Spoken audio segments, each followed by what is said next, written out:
And welcome to another episode of Strange Planet. Looking forward to this conversation. It's been a bit of a back and forth, but we're finally making it happen, and I'm delighted because this is a fascinating area. Something called systematic biblical paranormology, and that's quite a mouthful.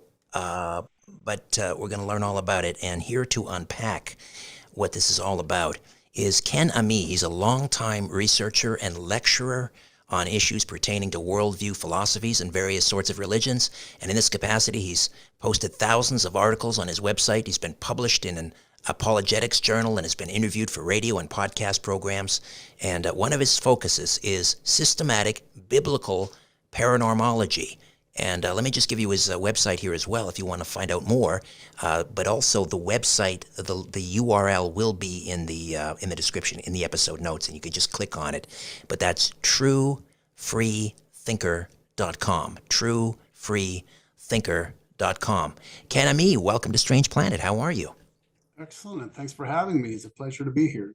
I've not heard this term, biblical paranormology. Do you want to, let's just begin right there with the definition. What do you mean by systemic biblical paranormology? I believe I coined that term. That's why you've never heard it before. So there's a somewhat known fact that someone said I was one of the leading voices in systematic biblical paranormology. And I said, well, it's easy to be one of the leading voices when you're pretty much the only guy out there.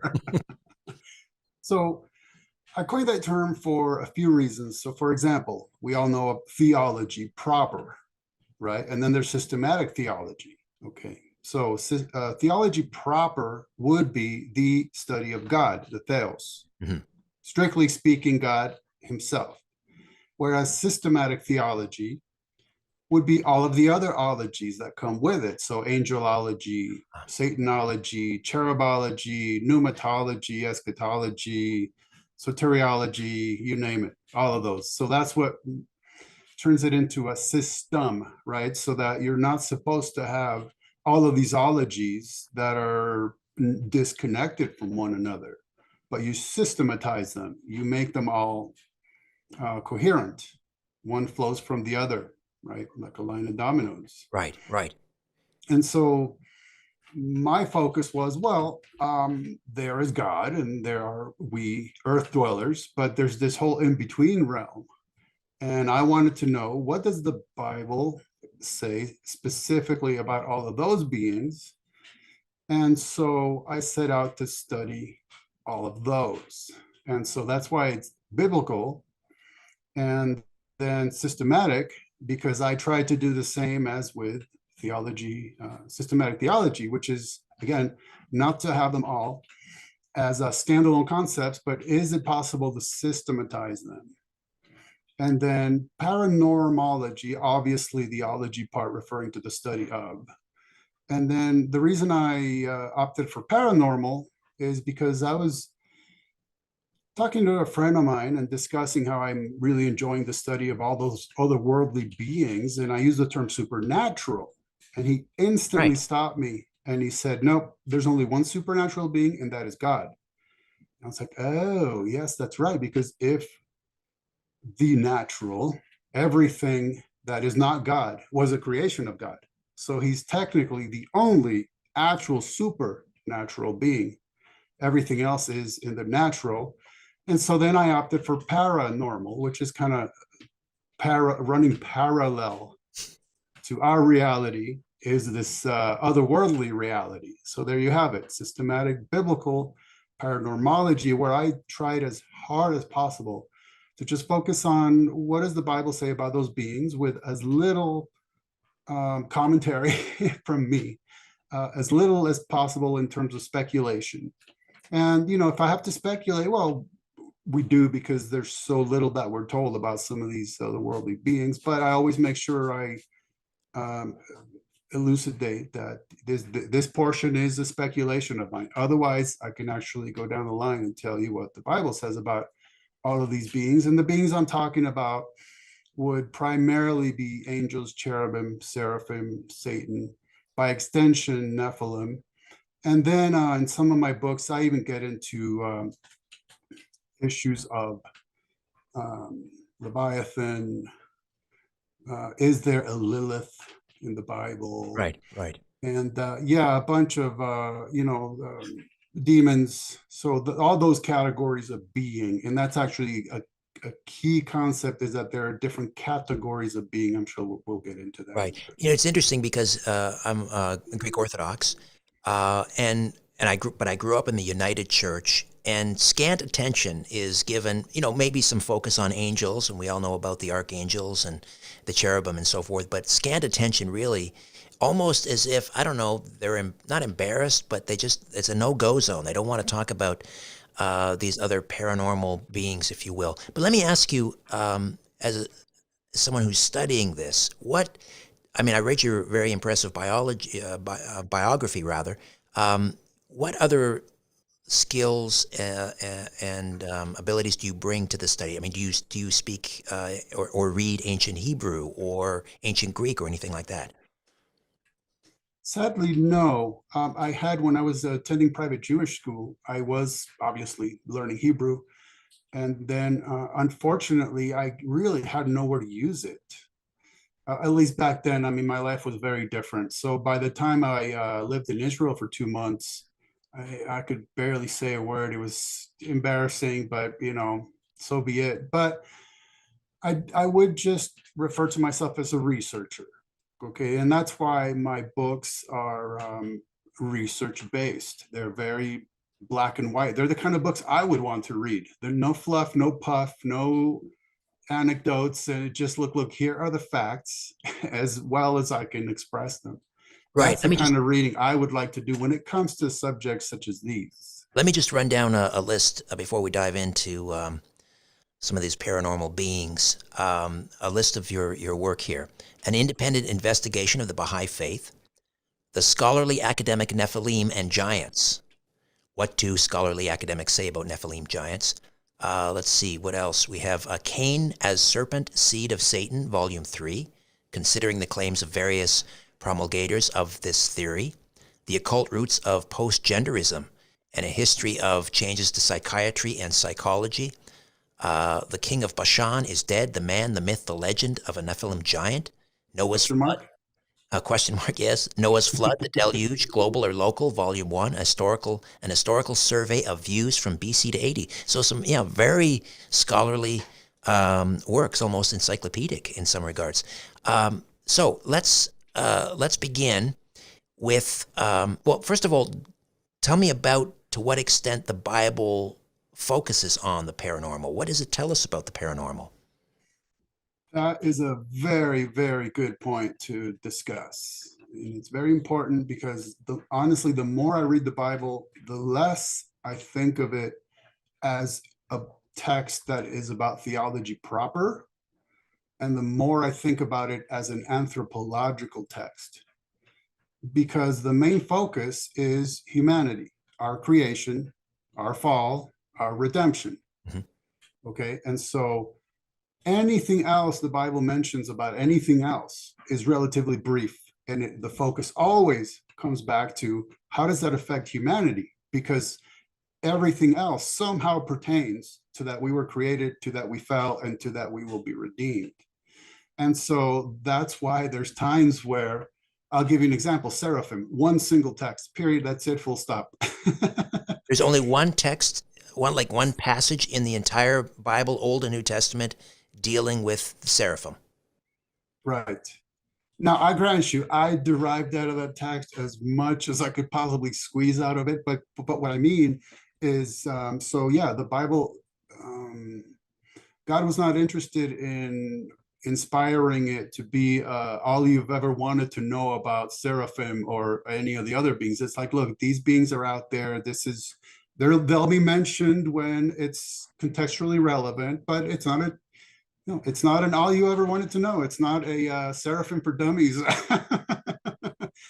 And that means that the reason, again, going back to why systematic biblical paranormology, is because when we're told so precious little about something, we need to handle it very carefully, very carefully.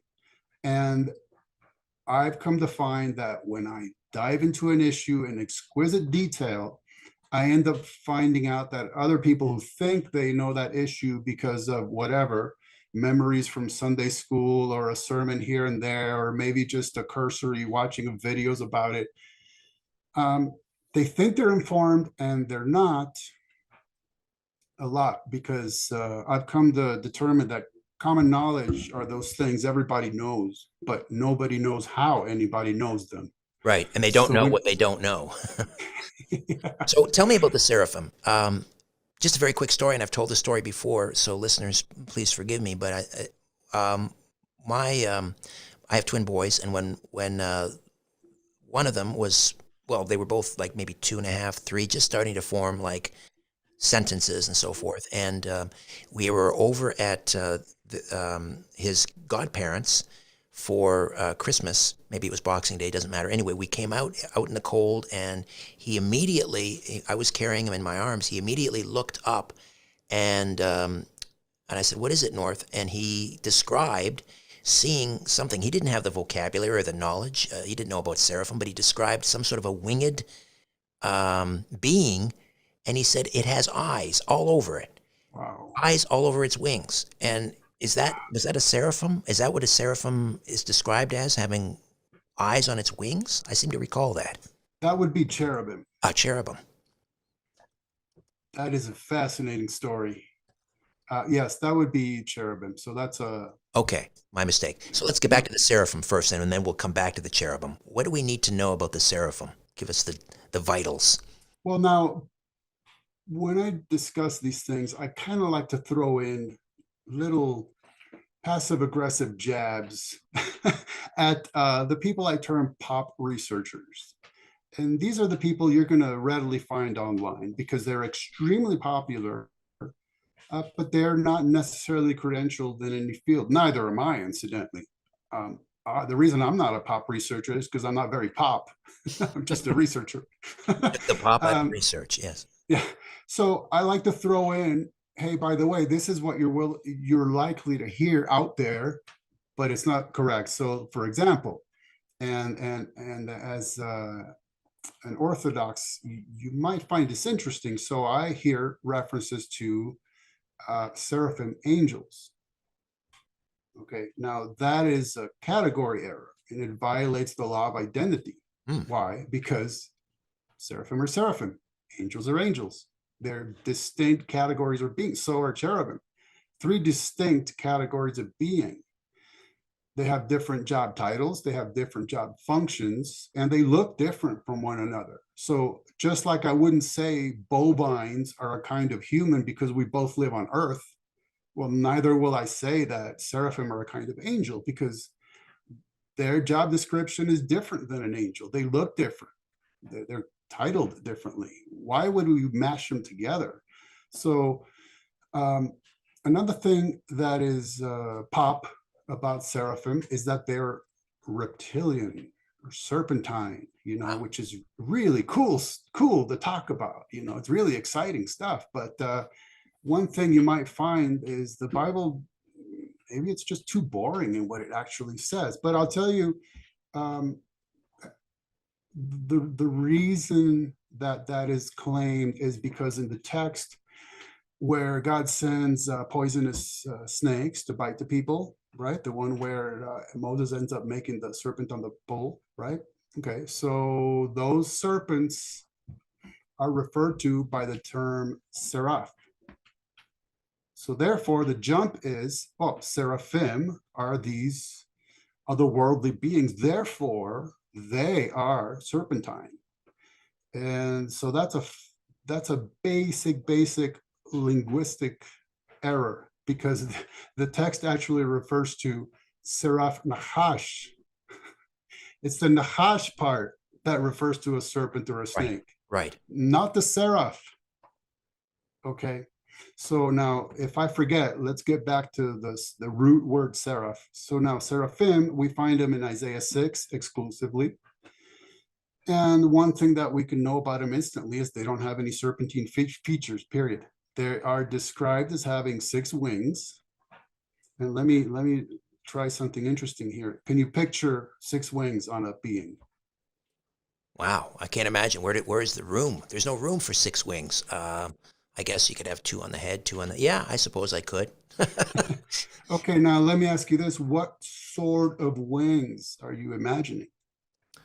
I guess I'm imagining, kind of a feathered wing similar to Exactly, like a right, like a raptor, like a big eagle's wing or right. something. So see, to me, Tremendous that's span, interesting. It's tremendous interesting. wingspan. Yeah, So let's think about the psychology here. We hear the word wing, and yeah, it is natural, especially because of depictions, that we think of feathered bird-like wings.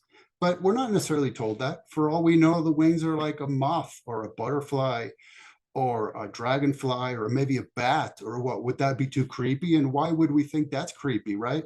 right. So we have no idea. Well, it's just wings. But I just wanted to use that as an example of the sort of things that we jump to as conclusions. Right, When we right, backtrack, we're like, well, how did I get there? I got zero data to get there. So there's really nothing there. They have wings. We don't know what they look like. We don't know how big they were, nothing. Okay, so there's that. We know they had faces.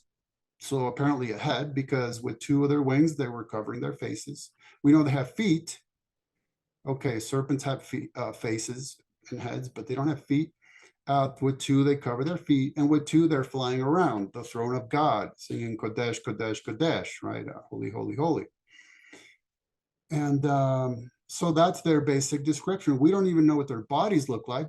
Oh, sorry, that they do have hands and conceivably arms. So I would feel safe, again, speculation mode, that they're basically humanoid in form, because if they have hands and feet, it's logical and biological to assume they have arms and legs attached to them, and they have a torso from right. which their wings apparently proceed, and then the head with a face. So there you go. And that's essentially all we know about them. So, okay, back to the root seraph. Why are these serpents being referred to as seraph, and why are these beings referred to as seraphim? And incidentally, I'll just throw this in for fun. The im ending in Hebrew word is male plural. Okay. So these were poisonous serpents. And what the seraph is telling you is that there's a special feature of these serpents. They were poisonous. And so when we look at seraphim, what we see them doing is going to the fiery altar in heaven, picking up a coal, a burning coal, and putting it in Isaiah's mouth as a form of cleansing. So to me, that's the correlation. It has nothing to do with serpentine features. It has to do with being fiery. So why were the serpents for fiery? Because when you get bit by a poisonous serpent, there's a fiery sensation, like Right, the right. burning of the bite of the venom. And so to me, that's how I made sense of it, is we see these particular beings having something to do with that altar. And, just to make up a term that I could throw into one of my books, I referred to them as keepers of the eternal flame, just because I thought that sounded cool. Very cool. What is their role specifically? Do we know? What we get is that they fly around God's throne praising him, his holiness, right? Kodesh, Kodesh, Kodesh. And that they have something to do with the function of basically the heavenly temple, right, where there was an altar that would fire, and they Right. have something to do with the function of using its coals to cleanse. All right. Um, Now, are you also relying on documents or literature outside of the Bible, or are you simply basing it on what's in the Bible, what we're told from the Bible? Okay, so I did publish a book called The Apocryphal Nephilim and Giants. So that one is specifically all non-biblical. And I did publish a book, uh, boy, it's funny when you started reading my book titles, I wondered how far you would go, because I published like 64 books, and I was like, I wonder how many he's gonna. We That's could be here an remarkable. entire hour just reading titles. Exactly. So honestly, there's a title I don't even remember how I titled it, but it's 2 millennia's worth of commentary by Jews and Christians about all these kind of beings. But again, if we're talking systematic biblical theology, then our context tonight is strictly biblical. All right, we're going to take a quick time out, Ken. Come back and we'll talk about cherubim and angels and Satan, demons, you name it. Back with more of my conversation with Ken Ammi right here on Strange Planet. Don't go away. Every new season, we find a reason to improve our lives and our health. And C60 Evo organic edible oils deliver noticeable benefits quickly. A spoonful in the morning delivers energy and endurance all day long. And I sleep deeper and wake up feeling refreshed because C60 ESS60 works. Carbon 60 received the Nobel Prize in Chemistry in 1996 when it was used for industrial applications. C60 Evo's ESS60 is a breakthrough technology upgrading C60 to be safe for human and pet consumption. ESS60 has been called a miracle molecule because of the physical and mental benefits people are enjoying.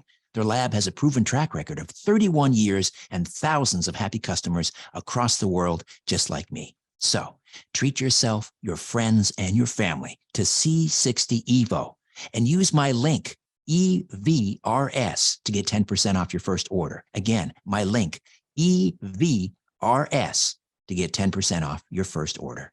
And we are back with Ken Ammi, longtime researcher, lecturer on issues pertaining to worldview, philosophies, and various sorts of religions. Why don't I work in a couple of extra titles here? Because you're incredibly prolific. Hollywood Aliens and UFOs, third showing, Close Encounters of the 666th kind, or 666th kind, I should say.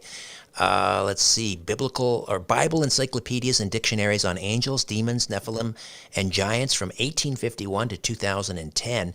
Folks, there's like 6 pages of books here on Amazon, so maybe a little bit later I'll refer to some others, but incredibly prolific, Ken. So let's talk about the cherubim. Again, these are not angels. This is a different classification. These are different beings. Who or what are the cherubim? So cherubim are mentioned more often than we might think. Actual physical description of them comes exclusively from Ezekiel chapters 1 and chapter 10. And there may be, there's a very challenging text in Revelation. I don't even think we want to invest the amount of time it would take to describe that, but I'll throw it in generically, let's put it that way. So these, as in terms of physical description, 4 wings, hands under their wings, feet that are described as being straight and would not feet, but like maybe hoof-like feet, hooves, and interestingly, 4 faces. Okay, so they would be human, lion, and either vulture or griffin, some sort of predatory bird, and bull or ox. Incidentally, you might find your Bible might have it as you read along Ezekiel, when he describes the faces again, it might list one of the faces as being the face of a cherub, which to me has to be a textual issue, because if a cherub has 4 faces and one of those faces is the face of a cherub, then what? There's another 4, Right. and then another. It's like fractal geometry, right? It's Right. just 4 and 4 and 4 and 4 and 4. Interesting. Right. Yes. Excellent point. Yes. And the cherubim have the eyes on covering the wings. Correct. Now, Yeah. so in the scholarly literature, don't you know, they are generally described as throne guardians. And I might remove the throne part because, yeah, they are generally depicted as, in essence, traveling with God's mobile throne. But guardian would be more like it. Because, for example, think about when Adam and Eve were kicked out of the garden. Okay, who was stationed to keep them from coming back? A cherubim. Exactly, it was 2 cherubim. So they're guarding right there. And even the root of the word for the sword that they had that spun every which way, even that word shares a common root with the word for cherubim, cherub, So even that, so that's an interesting aspect of their job function. And um, also, we do see that they were depicted as images in some of the paraphernalia for the temple, the sheets. And then Solomon even took it upon himself to make like 10 feet tall cherubim that would actually statuary that would stand within the temple. So somehow there was the knowledge of their appearance, because obviously if you're making an image, you need to know what they look like, Right. hopefully. Right. And most, very importantly as well, the top of the Ark of the Covenant, That's right. The mercy seat. the mercy seat, and on either side were cherubim. So this means, incidentally, you can throw out 99.9% of all depictions you've ever seen of the Ark of the Covenant, because they'll generally depict basically a human body with two wings each. Right. So that's it. Forget all that.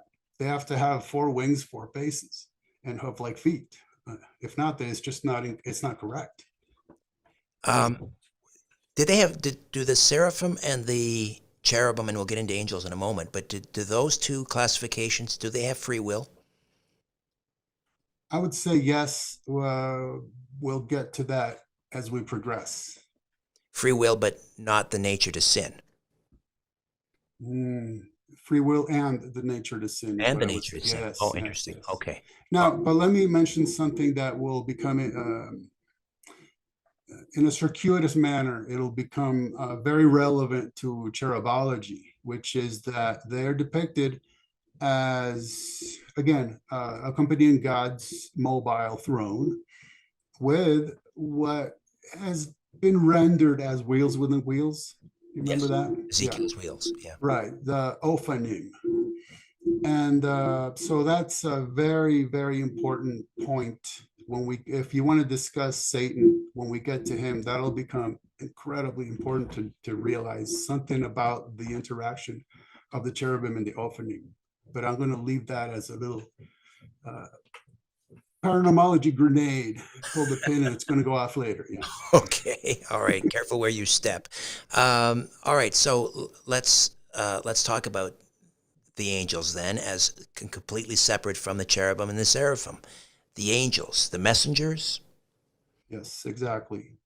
And that's part, again, so if we don't see cherubim and seraphim delivering messages, by definition, they're not angels. Forget what they look like, which is important, but just that alone would tell you, okay, something's off here. So angels, a very important thing to note about them is that you'll find people generally swap out the word spirit for spiritual.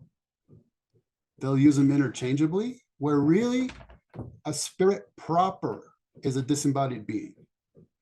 Okay. Right. Where spiritual, a human being could be spiritual, but we are embodied spirits.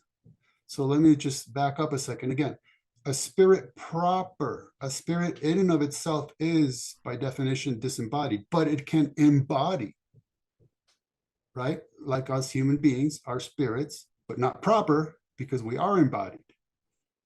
Okay, so spiritual is different. It's more like a characteristic of a person, Right. or a being or whatever. So that's important. Well, I mean, Now, it's to suggest that, I mean, because we tend to have this kind of this cartoonish image of angels as being purely spirit. We think they're omniscient. They're everywhere. Where if I'm hearing you correctly, they can also be physical. They are physical beings. I mean, Abraham hosted the angels. They partook in food and drink. So is that where you were sort of going with that? exactly. Very discerning of you, and I appreciate that. You're on point. So every time angels are described, they are described as looking exactly like human males, period, full stop. No wings. And let me throw this in. If angels are spirits, then why do we depict them looking like human beings with wings, bird-like feathered wings? Well, that's not in the Bible. Okay.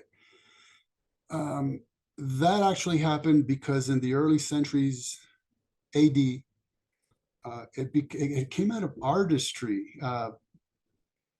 Painters and sculptors wanted to figure out, well, if I'm depicting a scene and the angel looks exactly like a human, how am I going to distinguish him? And they put wings just to show that these are the angels. Right. That's where it came from.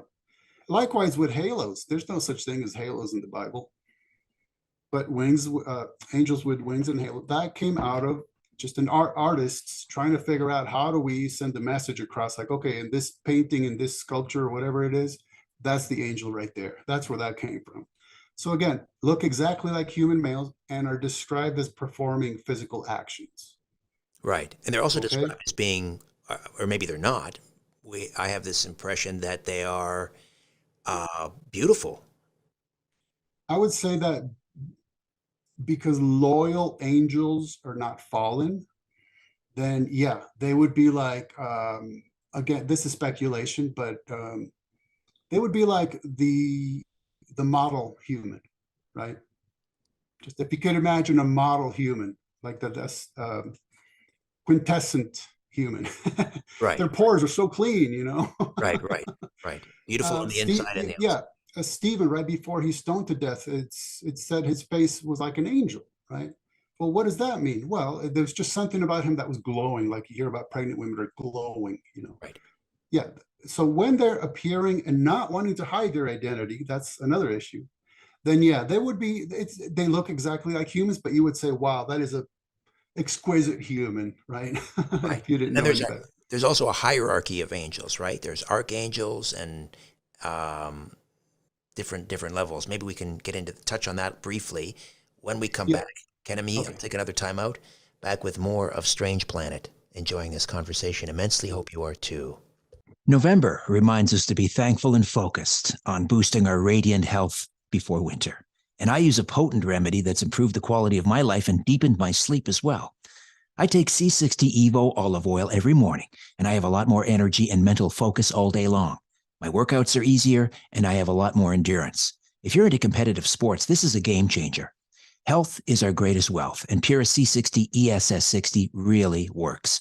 ESS60 is a breakthrough technology delivering the carbon 60 miracle molecule for humans and pets. Check out the C60 Evo holiday gift collections for everyone on your list. They make amazing skin, lip, and hair repair serum that deliver noticeable results quickly. C60 Evo's lab has an impressive track record of 31 years and, of course, my personal recommendation. You deserve the best remedies on earth, and so do those you love. Buy direct from the lab and upgrade your life today. Use my code EVRS to save 10% off your first order. Again, my code EVRS and save 10% off your first order.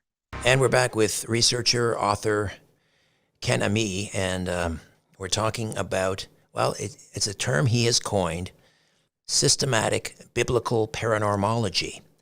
So if you're talking about God, we're talking about the supernatural. If you're talking about all things under God that he created that are part of nature but not outside of nature, then we're talking about the paranormal. And right now we're focusing on the angels. So the as you described them, they're almost indistinguishable from man, except I guess they have maybe a bit of a radiance about them. Um, they have, I'm guessing, super strength. Are they fearsome? They can definitely get the job done in terms of taking on like entire armies. Yeah, no problem. Right. So I wanted to fine tune something before we get to the hierarchy, Yes. which is that okay? So a lot of people think that angels are spirits proper, disembodied spirits, and that they change shape or the morph, take on human bodies when they need to appear to us. Okay, that doesn't exist in the Bible. Just period, full stop. You might have a version of the Bible where in Psalm 104, verse 4, it says that he makes his angels spirits. But there's a reason why a bunch of versions more correctly have it as winds. Okay, because what's interesting is this is very relevant. In Hebrew and Greek, there's a word that can either be spirit or wind or breath. Okay, so Hebrew ruach and Greek pneuma. Now that's important because as you read Psalm 104, the context is correlations to natural phenomena. So when you get to verse 4, you have to translate it as winds to correspond to the context of natural phenomena. It begs for you to do that. So then what happens is that verse gets quoted in Hebrews chapter 1. So again, your Bible should be reading Hebrews chapter 1 as spirit, and then Hebrews 1 plays off of that quotation to make a statement. So again, to be consistent, it has to refer to them as winds. Okay, so if I have every single time an angel is described, they're described as looking like human males and performing physical actions, and I have essentially nothing to go on in order to demand that they are spirits proper, then I'm not going to throw away the overwhelming amount of data I have because the one particular Bible I'm a fan of has the word spirit instead of winds. Plus, like again, there's no indication that they change shape or take on bodies, nothing like that whatsoever. So the conclusion is simple. They look just like human males, having a physicality of their own, like a flesh of their own sort, which is unfallen. Right. And honestly, I think of them as most likely the way Jesus is post-resurrection, right? Physical, Right. but with added capabilities, right? Because angels, if they want to be visible, they can make themselves visible. And if they don't, they make themselves invisible. So there's these added capabilities that we humans don't have. But in terms of morphology, yeah, just like human beings. Now, if you want, let's jump to the hierarchy issue, Yes. Yes. which it's pretty simple. I would imagine if there's an order, it goes like this: the angel of the Lord, and then archangel, and then I don't know what you want to call them, regular angels, right? I mean, that's pretty much it. And Now that, the archangels, there we know about Gabriel, we know about Michael, we know about Raphael. How many do we know? well, the only one described as an archangel is Michael. Ah, I know that maybe in Orthodoxy you have Raphael. That's not in, that's let me put it this way, that's not in certain canons. Let's got just it. leave it at Got it. that. Okay. But this will be fun. Okay, so how many angels are named by name in the Bible? And I know I'm blindsiding you, so I don't necessarily expect you to answer, but you just named two that are in the I don't know what to call it, standard canon, I guess. Michael, Gabriel, that's two for sure. How many? So you're quizzing me? How many are named? Yes. I'm gonna go out on a limb and say very few, maybe two. Yeah. So I'm gonna say three for sure, one maybe. Hmm. The third one would be in Revelation 9, Abaddon, aka Apollyon, Ah, right? fallen The angel. angel of the abyss. Yeah. Okay, so that one's easy to miss, but that's very specifically told to us. The maybe would be what is generally translated as wormwood. And that's only because it's referred to as a star, Yeah. and Revelation 1, chapter 1, does allow for when the context is fitting that you understand that a star refers to an angel. So that, yeah, that's a maybe. Interesting. That's a maybe. I did not know that. Um, are they? I mean, they're not omniscient, right? They're not everywhere at once. How do they move around? Well, that they are referred to sometimes as moving through the air, which, hey, I guess if Superman can do it without wings, so can they. But that would be one of their abilities is to not choose to be subject to the laws of gravity. Let's put it this way. See, Right. they have the ability to choose to not interact with the certain things that we are forced to by our nature, like being visible. We have to. They don't have to. They can just choose to. Which order of angels interacts with humans? All of them? Well, biblically, the angel of the Lord most certainly did. The archangel most certainly. Yes. Well, that's interesting. Michael, maybe not, because he interacts with Satan, arguing over Satan. Moses' body. And then he is seen, I guess, lending a hand to Gabriel and then fighting a war against Satan and his angels. So maybe not. Michael may not actually interact with human beings, but again, doesn't mean he doesn't. It's just Right. that I can't point to a specific example. Gabriel most certainly does or did. He's interacting with Daniel and Mary, and other ones. So we could say that the what I call the regular angels, for lack of a better term, definitely do all the time. I mean, that would be regular for them, whether we know they're angels or not, of course, because remember, we might entertain angels unaware. That's right. That's And right. why? Well, because they look just like us. So if they want to pretend they're human, then you wouldn't really know the difference until something happens, so they let something slip. The, the idea of a guardian angel, is that pop culture or is there some legitimacy to that scripturally or otherwise? I would say it's scriptural, but exactly how it plays out, that's very difficult. So, for example, when Peter is freed from jail and he shows up where the apostles were and some of the disciples, and they think, oh, we thought it was your angel, right? And his angels will give charge. He gives his angel charge over you. So there is that concept of guardianship. Now, is it one per human? Is it one per family? Is it one per what we call cities and states? I don't know. I really have no idea. I would, if I had to just speculate way out there, I would imagine that they're over regions. How large is that region? I have absolutely no idea. Okay. So we have to talk about something we talk about a lot on this program, and that is the fallen angel. Are they from a particular? I mean, these are the ones that rebelled, right? They rebelled. Yes. They wanted to run the show, take over the throne room, perhaps. Uh, I would say maybe, but I don't think we have indication of that.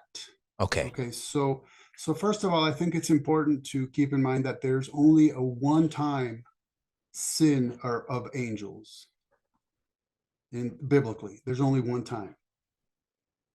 Okay, so it's not like every now and then, oh, another group of angels fell, and a few years later, oh, and a century later. No, it's we only know of one fall or sin of angels. And well, if you ask me, that would be recorded in Genesis 6, what I term the Genesis 6 affair. Right. And that's pretty obvious. Particular, just a really direct line would be Jude and 2 Peter 2, where they, if you combine what they're saying, they're correlating the sin of angels to sexual sin, and they're placing it in the days before Noah. Right. So I mean, if they're not talking about Genesis 6, I don't think anybody would have any idea what they're talking about. Let's put it that way. Right. This is the chapter where they talk about taking the daughters of men, what, by Right, negotiation, by force, maybe both, and producing um, offspring, right? Hybrids. right. And so now if you plug in our biblical angelology into that affair, you see how there's no kind of issue with it. They didn't, there's no indication they had to take on bodies. They already had them. So how did they do that? The good old fashioned way, you know? Right. And why would they be missing, if they look like human males, why would they lack the key feature of a male's anatomy, right? I Right. mean, everything's there. And now if you ask the logical question, well, why would God create them with that sort of plumbing if they really weren't supposed to be using it? Right. I guess I'll answer you that when you tell me why he put the forbidden tree in the garden when no one was supposed to eat of it. Hey, but there it is. Well, Just because just like, it's the beginning and the end, so he knew how the movie was going to end before of he even course, made it. So granted, yeah. the way I think of it is, look, I'm sexually compatible with billions of women, billions, but I'm not supposed to be except for one because I'm married. So Right. there you go. Why do I have this anatomy when I can't use it on billions of women? Well, because there's an appropriate function for it, even if that function is that you're essentially celibate. I mean, I don't know how else to express it, but Right. um, that's that explains itself. And incidentally, it explains why the two groups are exclusively male sons of God with exclusively female daughters of men. It has to be exclusively male sons of God because angels look just like human males. And let me throw this in just for fun. Are there angels who look like human females? Maybe there are, but my point is we're not told about them. Right. Right. That there it is. Yeah. So the offspring, the Nephilim, um, were they a race of giants? So that would beg the question, what does giants mean? Because that's a vague, generic, subjective, and multi-usage modern English word. So for example, I'm 6 even, maybe 6'1" with my shoes on. I've been called a giant many, many, many, many times throughout my life. So is that what it means? Well, some people say, well, no, it's a few inches taller than the subjective parochial average. And some people say, well, no, it's various feet taller than the average. And some say, no, it's entire body lengths taller than the average. And then when you get to pseudepigrapha, such as First Enoch or Ethiopic Enoch, he has Nephilim being miles tall, okay? 3,000 ells. That's miles. That's great folklore. It's poor reality, but it's great folklore. So were they giants? Bottom line is Nephilim appear in two texts, Genesis 6, which gives us no physical description whatsoever. And incidentally, if you want to jump from that, the modern English word giant implies unusual height. That begs the question, how unusual? But let's just let it go. That would be what's known as a word concept fallacy. It's just assuming that one single word is supposed to be telling you more than it is actually telling you. And if you want, we could dig into the etymology there because it's very telling. The other text is Numbers 1333, which the pop researchers will pick up uncritically without interacting with the narrative. They'll pick up one single sentence and they'll use it as a premise upon which to build an all-encompassing grand theory. Okay, so the issue with number 1333 is that it's recording quote unquote evil report stated by unfaithful, disloyal, contradictory embellishers who made up 5 assertions about which the Bible knows absolutely nothing. Okay, and there's a reason why theirs is the only Paul's flood reference to Nephilim, because they were just making up a fear-mongering, scare tactic tall tale. And that's one thing they claim, is that Nephilim were so incredibly tall that in comparison, the Israelites look like grasshoppers. It's like, okay, but that is an absolutely unreliable source. So the way I put it is, were they unusually tall? I have absolutely no idea because we have no reliable physical description of them until, later for folklore, sure. What But about biblically, Goliath? What about Goliath? okay, so Goliath was a Repha, not a Nephil. Let's start there. Okay, and now I understand that the Masoretic text has him being 6 cubits in a span, just shy of 10 feet, okay? But the earlier Septuagint and the earlier Dead Sea Scrolls and the earlier Flavius Josephus all have him at 4 cubits in a span, just shy of 7 feet. Now, why is his height actually told to us in the Bible? And incidentally, his is one of only 2 specified heights told to us in the Bible. Well, the issue, remember that I mentioned being tall or large or huge or all these terms, they're subjective to the parochial average. So what was the average? Well, the average Israel male of those days was between 5 foot and 5'3". Okay, that's males. So females were on average shorter. So when you're like 5 foot even, 5'1", 2 or 3, and this guy's just shy of 6 feet, yeah, that's a pretty. I'm just shy of 7 feet. Sorry, yeah, that guy's pretty impressive. A sight to behold. Yeah, sure. It's just like I'm 6 foot tall. If I'm standing next to a pro basketball player, none of whom quite reach 8 feet, but they're almost there. Yeah, I mean, I have a friend who's 6'3", and it's noticeable to me when I'm talking to her. I'm like, wow, she's taller than me. That's pretty tall. All right, we're I want to squeeze as much of this in as we can here. We got about 8 minutes. Um, when my understanding is, correct me if I'm wrong, when a Nephilim died, the Nephilim's spirit became a demon. Is that correct? That is what I'm going to term folklore from millennia after the Torah. Okay. I think it was a good guess, but it's not biblical.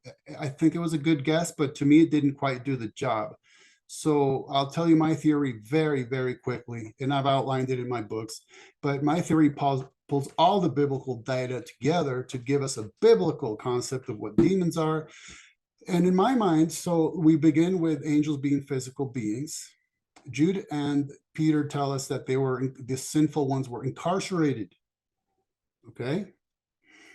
So now my theory is that the demons are actually the disembodied spirits of angels. So their bodies are incarcerated, their spirits are roaming the earth, wreaking havoc. And that actually, I wrote a peer-reviewed paper for a Christian parapsychology journal, and I explained something about the characteristics of these beings and how it explains a lot about them. So, for example, why are they specifically terrified of being sent into the abyss? Well, because if they did, then they would re-inhabit their angel bodies, and then they're stuck down there doing hard time for who knows how long, decades, centuries, millennia. And why is it that they seek to embody, such as through possession? Well, because being embodied is something that's natural to them, and they want to sense that again. Why do they want to be worshipped in the form of idols, which are images? Again, to see themselves depicted physically. So there's a lot about them that is explained by recognizing them as disembodied angels.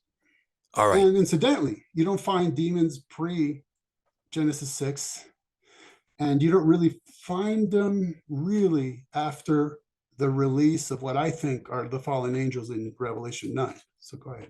All right. So, Satan. Is Satan the same as Lucifer? Now, remember when I talked about the names of the biblical angels? And I'm sure somebody was thinking, well, you left out Satan or Lucifer. It's like, well, but he's not an angel. He's a cherub. Okay. Now, remember I talked about how something about the cherubim and Ophanim would become very important. Yes. Okay. So yes, I would say that,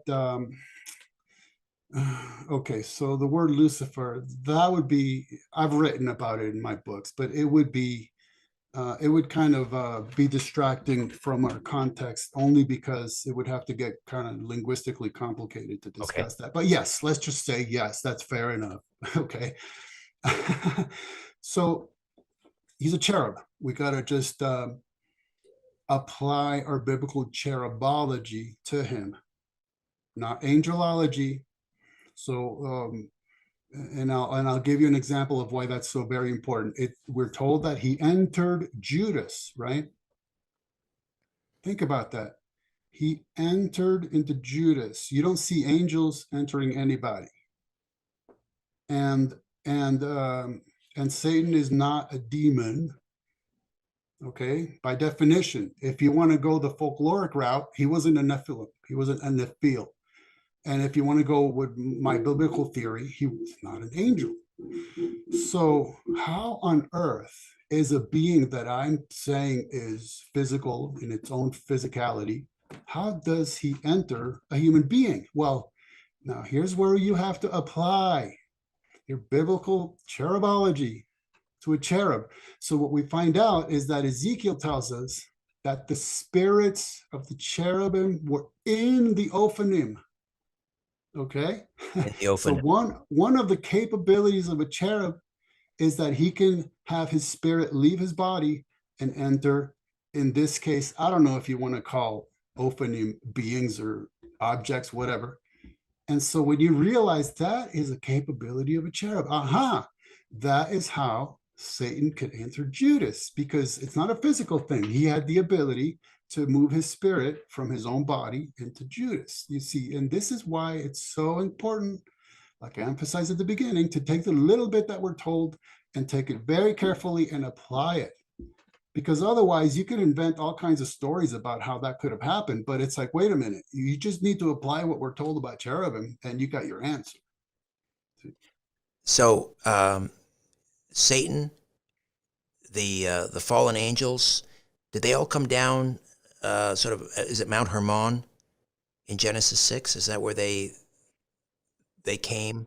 Okay, so I'm going to take us back just one step because you asked about free will. Oh, yes. Right. And so I would say, well, yeah, since angels sinned and Satan sinned, I would apply that to a free will decision. Right. The thing about Mount Hermon really comes out of Enoch, first Enoch, Ethiopic Enoch, again, millennia after the Torah. So is that where they came down? Well, I don't know. I don't really care. I mean, maybe, but that's not what we're told anywhere in the entire Bible.